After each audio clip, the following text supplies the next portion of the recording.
6.2चा third question. Okay.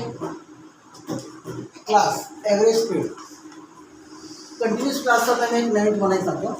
आता तुम्ही बघितलं असेल की लोअर बाउंड्री आणि अपर बाउंड्री, नंतर परत लोअर बाउंड्री अपर बाउंड्री, याच्यामध्ये डिफरन्स आहे का? हा कंटिन्युअस नाही आहे, काय नाही. 60 नंतर 64 आहे, पण इथे काय 65 आहे.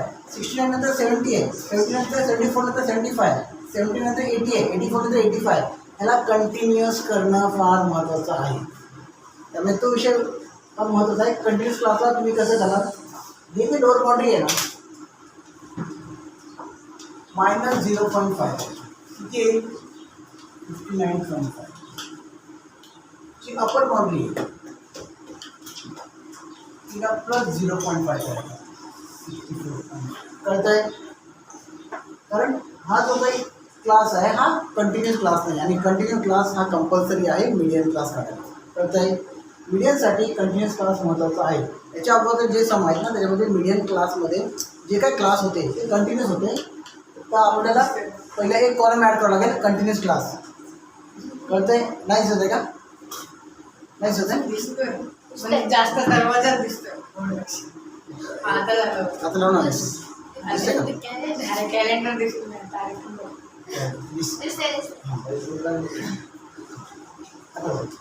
कंटिन्युअस क्लास काय करणार? कारण मीडियमसाठी तुम्हाला कंटिन्युअस क्लास करायचा आहे. तर हा जो लोअर बाउंड्री आहे त्याला काय करायचं -0.5 इकडे बघा 59.5. नंतर अप्पर बाउंड्री त्याला 64. बस हेच कंटिन्यू करायचं आहे. इथे काय येणार आहे 64.5, इथे 69.5 बघा. नंतर इथे 69.5, इथे 74.5 आणि 79.5, 79.5 आणि 84.5, 84.5 आणि 89.5. बस वन टाइम तुम्हाला करायचं आहे आणि मग कंटिन्यू क्लासचं तुम्हाला फॉर्मेशन होणार. बाकी तुम्हाला काही बदल करायचे नाही आहेत. हा एक नवीन बदल आहे, तुम्हाला स्पेशल सांगतो. कंटिन्यू क्लास हा तुम्हाला करावाच लागेल. विदाउट कंटिन्यू क्लास तुमचा मीडियम फाइंड आउट होणार नाही, ॲक्युरेसी मिळणार नाही. ओके. नंतर फ्रिक्वेन्सी आहे, average speed, number of vehicles किती आहे 10, 34. त्याच्यामध्ये 59 to 64, 59.5 पासून ते 64.5 10 व्हेकल्स आहे. 34 आहे, 55, 85, 10, 6 टोटल घेतला. Number of commission of F आहे फ्रिक्वेन्सी, कम्प्लीट फ्रिक्वेन्सी बरोबर आहे. कम्प्लीट फ्रिक्वेन्सी पण सांगितलं 10 + 34 44, 44 + 99 25 84, 184 + 194, 194 + 600. कळतं आहे? समजते का? बघा आता पहिली स्टेप काय करायची n/2, म्हणजे जे समेशन ऑफ एफ आहे त्याला /2 करायचा. किती येणार आहे 100. ओके. 100 हा जो नंबर फाइंड आउट करताय ना, हां याच्यावर तुमचं पूर्ण जे काही कंपोनंट्स आहे, जे काही तिथे फॅक्टर आहे ते डिपेंड आहे. 100 नंतर कोणता नंबर आहे कम्प्लीट फ्रिक्वेन्सी 184. मग इथे तुम्हाला पूर्ण सर्कल करायचं आहे, याला पूर्ण हायलाईट करायचं आहे. त्यामुळे तुमचे कम्प्लीट फ्रिक्वेन्सी मिळणार आहे 85. तुमचा फ्रिक्वेन्सी येणार आहे. मी आधीच म्हटलं कम्प्लीट फ्रिक्वेन्सी जेव्हा त्या हायलाईट होतं त्याच्या वरचं काय असतं कम्प्लीट फ्रिक्वेन्सी असते. ही मधली जी असते ती फ्रिक्वेन्सी असते ती लोअर बाउंड्री, म्हणजे आता हे घ्यायचं आहे लोअर बाउंड्री. ओके. नंतर हाईट काय आहे तुम्हाला डिफरन्स 64.5 - 59.5 किती येणार आहे 5. कळतं आहे? काय डाऊट आहे? आता आपण सोल्युशन करूया. समजलं का?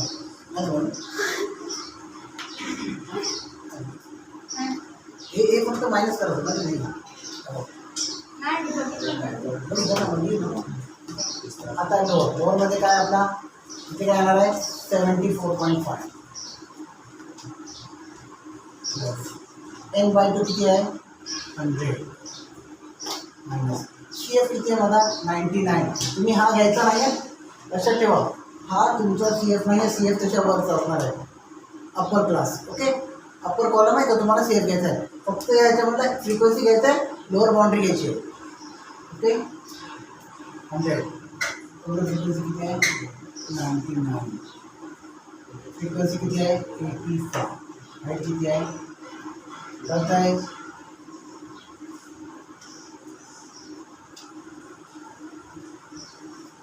1/85 × 5 × 5 5 70. कळत आहे? समजलं? 5 ने डिवाइड बाय 70 बरोबर आहे. 74 1/70 आले ना.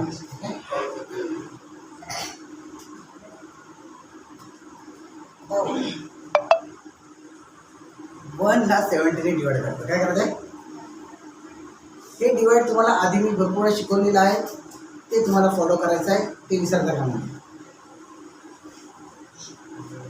तरी मी दाखवतो कसं होणार आहे. 17 डिवाइड काय येणार आहे 0.1, पण तरी इनफ नाही म्हणून 0. 76चा 102, मग काय 75चा 85 येणार आहे 15, 150. 77चा 119, 78चा 136, 79चा 153, 78चा 136, किती आले 30. ठीक आहे.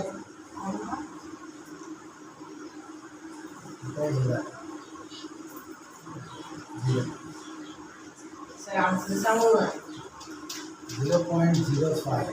0.05 882 3529. Check it. ठीक आहे.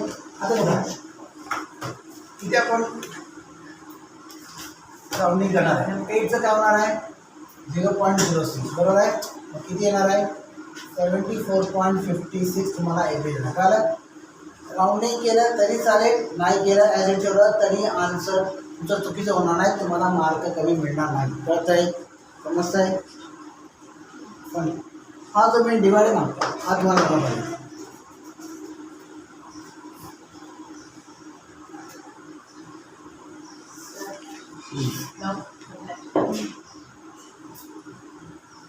तू उद्या नाही येणार, काल नाही आला.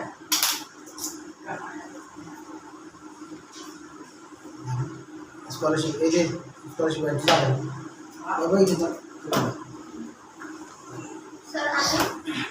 तुम्ही जाऊ ना यार, तुम्ही उद्या काय करू बोलू एकटीला.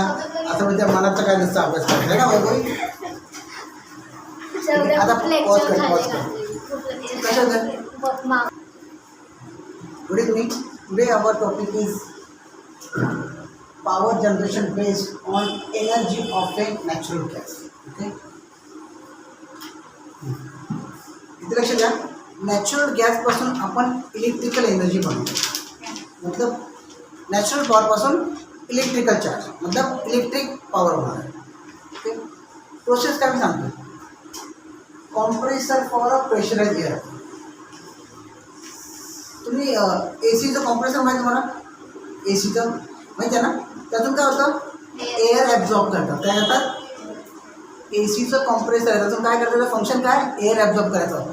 तेच कॉम्प्रेसर आपण अटॅच करणार आहे. काय कॉम्प्रेसर फॉर प्रेशर एअर, म्हणजे तिथे खूप प्रेशरने काय केलं जातं एअरला ॲब्झॉर्ब केलं जातं. समजलं काय डाऊट आहे. तीच एअर नंतर काय केलं एक चॅम्बर असतो कंबशन चॅम्बर. काय असतो लक्षात घ्या.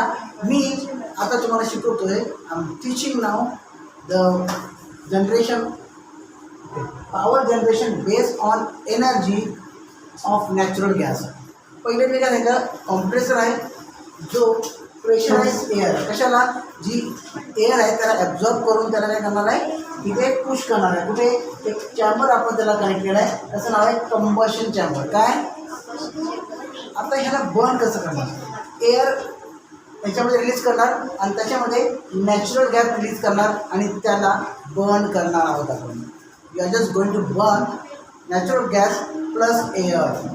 त्याच्यामुळे खूप सारी स्टीम आणि गॅस, ओके, खूप सारे स्टीम हे होणार आहे, फॉर्म होणार आहे. काय होणार आहे जेव्हा एअर आणि नॅचरल गॅस हे जेव्हा बर्न होणार त्यापासून खूप सारी अशी एनर्जी बाहेर येईल. काय होणार आहे खूप सारी एनर्जी फोर्सली बाहेर येईल आणि ती गॅस टर्बाईनवर काय केली जाईल रिलीज केली जाईल. काय होणार टर्बाईन आहे ना, टर्बाईन तुम्ही तुम्हाला सांगितलं आहे कसं असतो, जसं आपला फॅन आहे तसे ते टर्बाईन असतं. त्याचे जे पाते असतात ते काय होतात फिरतात आणि ते पाते कशा अटॅच असतात जनरेटरला. कशाला असतात जनरेटरमध्ये काय असतं कॉईल असते, त्याच्या बाजूला काय असतात मॅग्नेट असतात. ते मॅग्नेटिक फील्डमध्ये जर कॉईल राऊंड झाली रोटेट झाली तर काय होणार आहे तुमची इलेक्ट्रिसिटी प्रोड्यूस होणार आहे. कळतं आहे डाऊट आहे कंप्रेसर काय फंक्शन करणार, एअर ॲब्झॉर्ब करणार बाहेरची, आणि तीच एअर कुठे चेंबरमध्ये रिलीज करणार. चेंबरमध्ये नॅचरल गॅस आणि एअर यांची काय करणार आहे आपण, बस करणार आहे त्यांना, काय करणार आहे, कंबशन करणार आहे, जाळणार आहे त्यांना. जाळल्यानंतर तिथे खूप सारी अशी एनर्जी येणार आहे. एनर्जी आपण कुठे रिलीज करणार आहे, टर्बाईनवर. टर्बाईन कुठे कनेक्टेड आहे, जनरेटरला. जनरेटर काय होणार आहे, इलेक्ट्रिक जनरेट करणार आहे. कळत आहे काय, डाऊट आहे, समजतं आहे, समजलं. सगळे फंक्शन कॉमन आहे. मेन जनरेटरशी काय हे सगळे अटॅच आहे, जेणेकरून टर्बाईन काय होतं, फिरल्यानंतर जनरेटरमध्ये जो कॉईल असतो ते फिरतं आणि त्या मॅग्नेटिक फील्डमध्ये काय होतं, इलेक्ट्रिसिटी जनरेट होते. कळतं आहे. हा चार्ट समजून घ्या, बाकी काहीच नाही. नंतर हे झालं आहे, करा घ्या.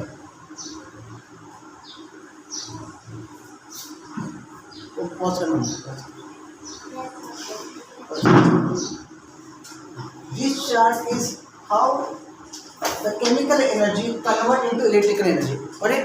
This chart is for how chemical energy converted into electrical energy. And this chart is showing the chemical charge in natural gas. Right? Chemical energy in natural gas. Right? ये कौन सी एनर्जी कन्वर्ट करिए, kinetic energy में convert करिए by combustion of natural gas. Natural gas combustion हो रहा है with the air. फिर ये जो काइनेटिक एनर्जी किसमें पास की जा रही है, टरबाइन में. बराबर है. टरबाइन क्या कर रही है, इलेक्ट्रिकल एनर्जी में कन्वर्ट हो रही है, फॉर्म हो रही है. फिर वो ट्रांसमिशन से सप्लाई की जाती है. समझ में आ रहा है. ये किसके ऊपर है, natural gas. How does the electricity produce with the help of natural gas. समझ में आ रहा है, कुछ भी डाउट है.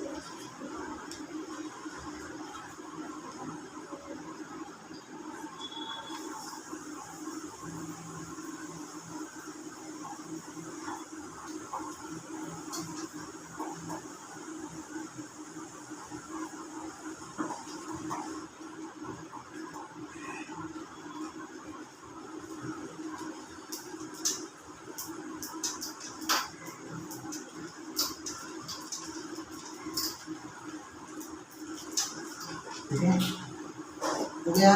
देखिए अभी इसमें एडवांटेज क्या है, ये जो power generation base on energy of natural gas, इसके एडवांटेज.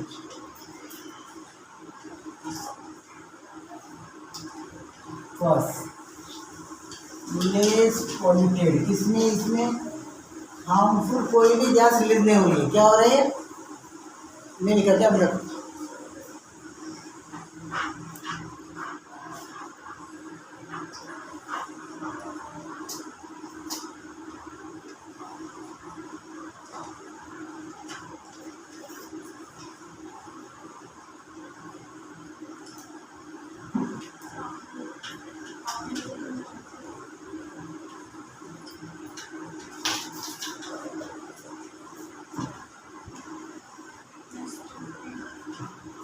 Advantage लिखे हुए.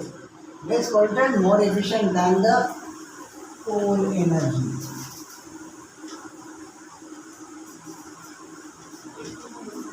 समझ में आ रहा है.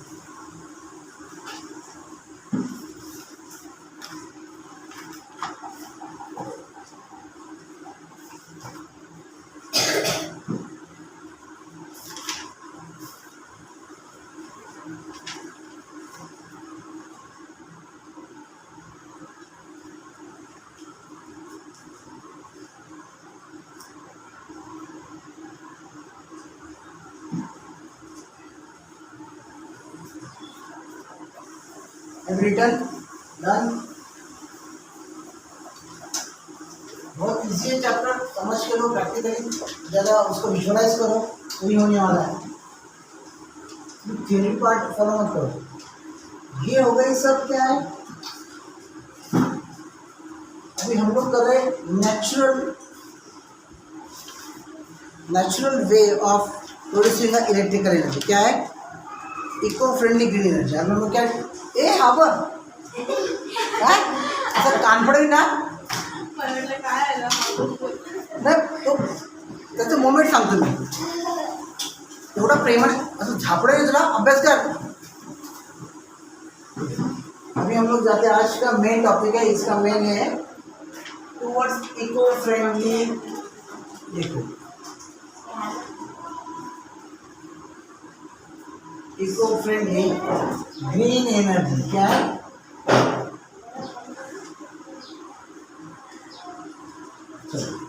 उन्होंने ये नहीं यार, इको फ्रेंडली ग्रीन एनर्जी पहला है हाइड्रो इलेक्ट्रिक एनर्जी. धन्यवाद बोलो. हाइड्रो इलेक्ट्रिक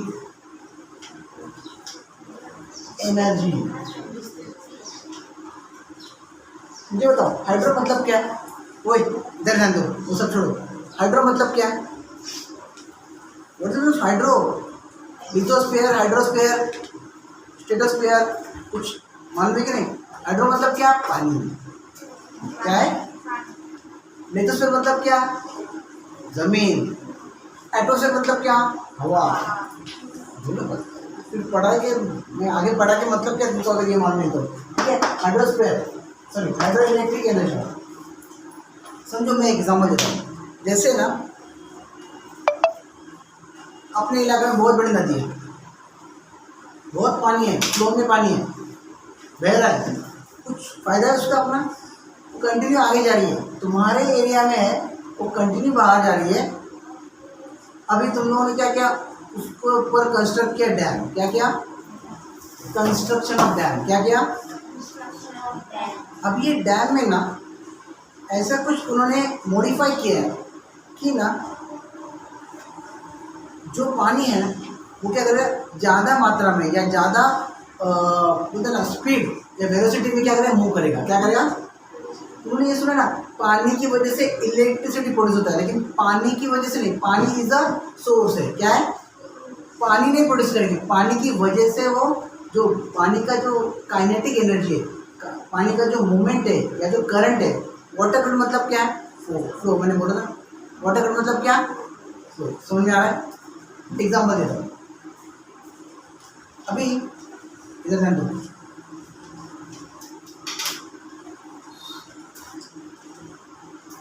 डैम है तुम्हारा, बराबर है. इसमें पानी फ्लो के लिए एक जगह बना गया है. क्या बना है? ये पानी फ्लो करने के लिए. मतलब जैसे यहाँ का एक डोर ओपन होगा ना, ये डोर है, बराबर है. This is called door. क्या है ये? डैम का डोर. ऊपर छोड़ो, स्पेशल एरिया. यहाँ पे क्या है? टरबाइन है. क्या है? यहाँ पे क्या है? टरबाइन. टरबाइन है. Got it? समझ आ रहा है? ऊपर है तुम्हारा पावर हाउस. क्या है? ये तुम्हारा, इसमें है तुम्हारा जनरेटर. क्या है? समझ में आ रहा है? कोई डाउट है? अगर मैंने यहाँ का डोर ओपन किया तो पानी क्या है भाई, पूरा पोटेंशियल एनर्जी में थमा हुआ है, भरा हुआ है. जैसे मैंने डोर ओपन किया, ये फुल फ्लैश में फुल वेलोसिटी में क्या होगा? टरबाइन को क्या करेगा? हीट करेगा. और टरबाइन क्या करेगा? रोटेट करना चालू करेगा. टरबाइन रोटेट होने के बाद किससे कनेक्टेड है टरबाइन? जनरेटर से. पावर हाउस है, लेकिन इधर अंदर क्या है? पावर हाउस में थोड़ी कनेक्ट होगा, जनरेटर से. किससे कनेक्टेड है? जनरेटर से. तो अभी जनरेटर में क्या है? ऑयल है जो क्या करने वाली है? रोटेट करने वाली है. क्या करने वाली है? और फिर रोटेट करने के बाद क्या होगा? वो यहाँ पे क्या है तुम्हारा, क्या बोलते ये जो पॉजिटिव टर्मिनल, नेगेटिव टर्मिनल, ये क्या होगा? जनरेटर से अटैच होगा. और जो भी इलेक्ट्रिसिटी प्रोड्यूस होगा वो क्या होगा? ट्रांसफर हो जाएगा. समझ में आ रहा है? फाइनली ये जो टर्बाइन है ना, ये घूमना जरूरी है. तुम पानी से घुमाओ, तुम गैस का जो स्टीम है वो मारो, गैस का जितना वेलोसिटी है वो छोड़ो, या तुम लोग अपना कोल से जो मिलता है स्टीम उसको टर्बाइन के ऊपर छोड़ो. टर्बाइन हिलना जरूरी है. What it? पानी, कोल, न्यूक्लियर. उसमें न्यूक्लियर में कौन कौन से कंपोनेंट है? एलिमेंट कौन से है? यूरेनियम और कौन सा है? थोरियम भी है ना। प्लूटोनियम क्या है? यूरेनियम और प्लूटोनियम है। लेकिन यूरेनियम का 235 फायदा है क्या? नहीं। उसमें क्या करना पड़ता है? यूरेनियम 236 उसको अनस्टेबल करके उसको क्या करना पड़ता है? रेडी करके रखना पड़ता है। किसके लिए? बहुत हाई वोल्टेज का एनर्जी प्रोड्यूस करने के लिए। क्या समझ में आ रहा है? कुछ भी डाउट है? ये हाइड्रो इलेक्ट्रिक एनर्जी समझ में आया? सब खेल किसका है? डैम का है। डैम में क्या रहेगा? पानी पूरा स्थिर हो जाएगा, पोटेशियम एनर्जी रहेगा। जैसे यहाँ का डोर ओपन करेगा, पानी क्या करेगा? टर्बाइन के ऊपर जाएगा। टर्बाइन को हीट करने के बाद टर्बाइन घूमेगा। टर्बाइन किससे अटैच है? जनरेटर से। जनरेटर को फ्लो मिलेगा तो जनरेटर भी रोटेट करने लगा। उसके अंदर की कॉइल रोटेट करेगी। जैसे ही कॉइल रोटेट करेगी तो क्या होगा? इलेक्ट्रिसिटी एनर्जी प्रोड्यूस होगा and then it will be transfer to the transmission. Am I right? कुछ भी डाउट है? प्रोसेस समझ में आ रहा है? क्लियर? कुछ भी साइंटिफिकली ऐसा ही नहीं है कि तुमको समझ में नहीं आ रहा है। पूरा क्लियर करके मैं बता रहा हूँ प्रोसेस में क्या है, मेन कंसेप्ट क्या है। क्लियर है? मेन क्या है? Turbine and generator should rotate simultaneously, because of that you can get the electrical energy. बाकी ये सोर्सेज अलग है। क्लियर है? मैं अभी चार्ट पढ़ता हूँ। देखो, water reservoir with potassium energy बराबर है। वाटर रिजर्वायर, वाटर रिजर्व मतलब क्या? ये जो यहाँ पे वाटर रुक रहा है ये क्या बोलते हैं उसको? Water reservoir. इसमें कौन सा एनर्जी है? Potassium energy. फिर वाटर टर्बाइन, वाटर टर्बाइन मतलब क्या है? तो यहाँ पे जो लगा है वो क्या है? वाटर टर्बाइन है। फिर वो क्या करेगा? जनरेटर में जाएगा। किससे अटैच है वो? जनरेटर से। फिर जनरेटर क्या करेगा? इलेक्ट्रिकल एनर्जी प्रोड्यूस करेगा। क्लियर है? अभी इसमें एनर्जी, वाटर में कौन सा है? Potential energy. फिर क्या आएगा? फ्लोइंग वाटर आएगा, उसमें कौन सा रहेगा? Kinetic energy. फिर काइनेटिक एनर्जी इन टर्बाइन, और काइनेटिक एनर्जी से क्या होगा? Electrical energy. समझ में आ रहा है? कुछ भी डाउट है? इजी है, चैप्टर बहुत इजी है, चैप्टर बहुत इजी है। थोड़ा उसको समझ के ये कर लो। अभी देखो, advantage and disadvantage problem with the hydro electric project. ठीक है, ये समझा मैंने क्या बताया? क्लियर है इसका?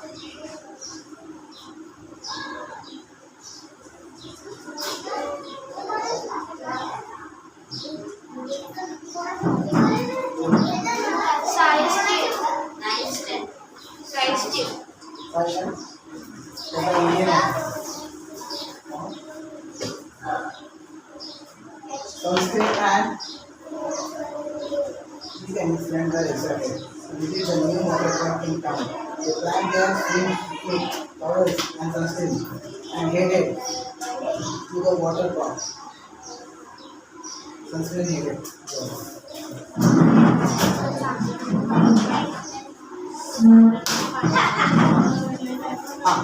काय झालं? कंसेप्ट झाला हायड्रोइलेक्ट्रिक। अभी इसके एडवांटेज और डिसएडवांटेज। पहला, नो कंबशन नो पॉल्यूशन। जल्दी रहा क्या कुछ? तो वाटर का जो करंट है उसके थ्रू ही तुम्हारा टर्बाइन हिल रहा है, टर्बाइन की वजह से वो जनरेटर हिल रहा है।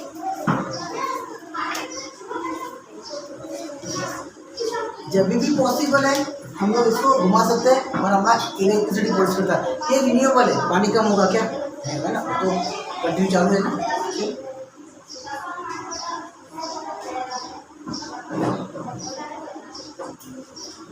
ठीक है, अभी प्रॉब्लम विद द हाइड्रो। अभी देखो एग्जांपल दे रहा हूँ, डैम का कंस्ट्रक्शन किया है, अगर पानी ओवरफ्लो हो गया तो क्या हो जाएगा?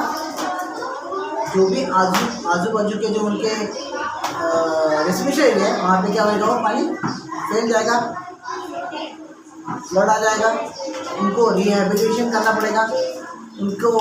उन्होंने जो भी फर्टाइल लैंड है वो भी खराब हो जाएगा, वहाँ का जो भी लाइफ है पूरा डिस्टर्ब हो जाएगा। लैंड का कंस्ट्रक्शन किया मतलब इन केस ऑफ फ्लड पानी क्या हो जाएगा? सब सराउंडिंग में क्या हो जाएगा? फैल जाएगा, उनका जीना मुश्किल हो जाएगा। Second, people are displaced and their rehabilitation is a major problem. अभी इतने जन को क्या करेंगे, आपको वहाँ से उठा के दूसरी जगह पर लेके जाने का मतलब उसका डिस्प्लेसमेंट होगा, वो ही खेलेंगे। फिर क्या आता है, fertile land, agriculture plot, forest and biocity. बहुत सारे लाइफ या फ्लड के कारण बायोडाइवर्सिटी का प्रॉब्लम आ जाएगा। बायोडाइवर्सिटी मतलब क्या, जो एनिमल्स है, वाइल्ड लाइफ है, वो भी आ जाएगा उसके अंदर, वो भी डिस्टर्ब हो जाएंगे, वो भी डैमेज हो जाएंगे। अभी वो जो नदी में जो भी एक्वाटिक एनिमल्स है या जो भी कहते ना एक्वाटिक लाइफ है, वो भी डिस्टर्ब हो जाएगी। क्लियर है? पानी के अंदर की लाइफ है ना भाई, फिशेस है, इंसेक्ट है, एनिमल्स है, जो टोटॉइज रहेगा या क्या बोलते हैं उसको, कौन रहता है, कौन रहेगा, छोटा फिश तो है ना, फिश तो है। और कोई नदी में ज़्यादा फिश ही रहेगा और थोड़े बहुत एनिमल्स रहेंगे जो या नदी के बेड में रहेंगे या उसमें रहते रहेंगे। ठीक है, चलो ठीक है। कुछ भी डाउट है? क्लियर है? पॉज करते हैं।